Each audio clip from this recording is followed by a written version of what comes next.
Magandang araw. So, bale ngayon pala pagkagising ko is naabutan ko nga tong anak ko na naglalagay siya ng nail polish.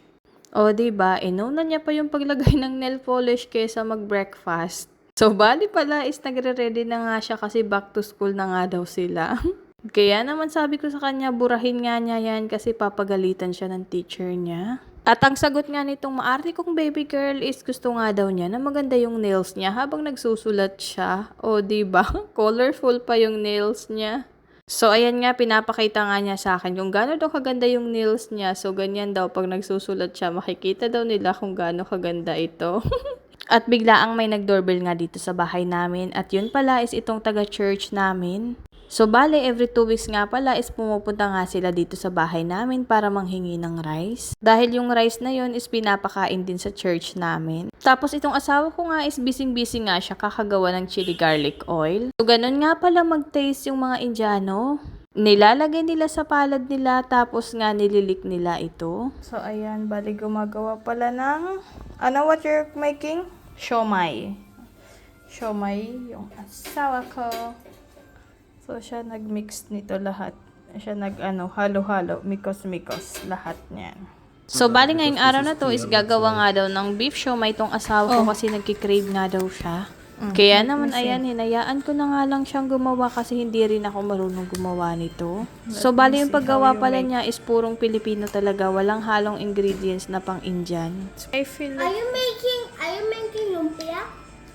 No, it's not lumpia. Siopaw? Siomai. Missy?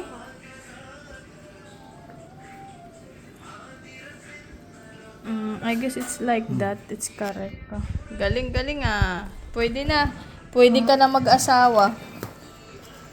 Anong asawa gusto mo?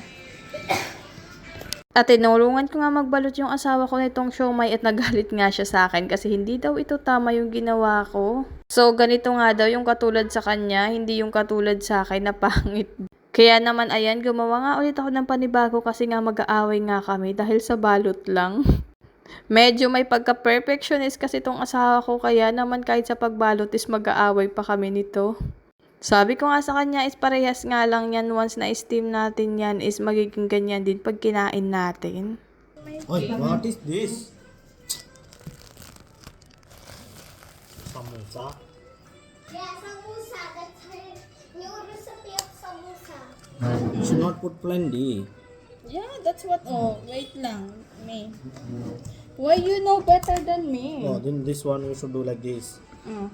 Then this one like this. This one like you You're should press. putting plenty. Then, One hey, more.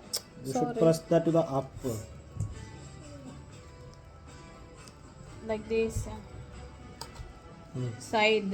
Hey, first, this one like it should be like that. Circle. Oh. Then here. Press to no, don't like stick the end like this.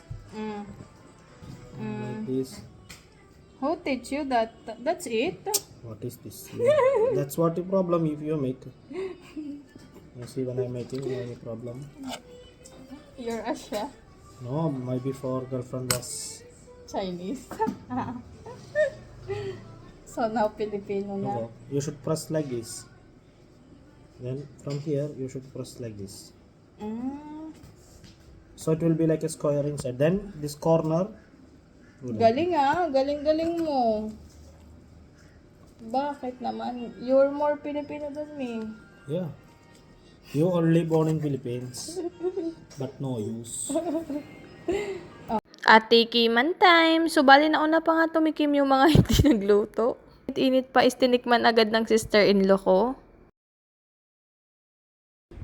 No. First time auntie. Is it momo something? Yeah, something like a momos.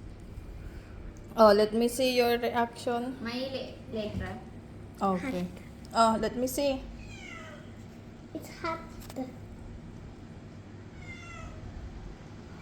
What's the taste? Why? Is it masarap? Why? Hindi, it's masarap. It's masarap or not? Hmm? Taste Hot it. or not? Yeah, taste. Is it ay, not one to me also. What's the taste? What you make?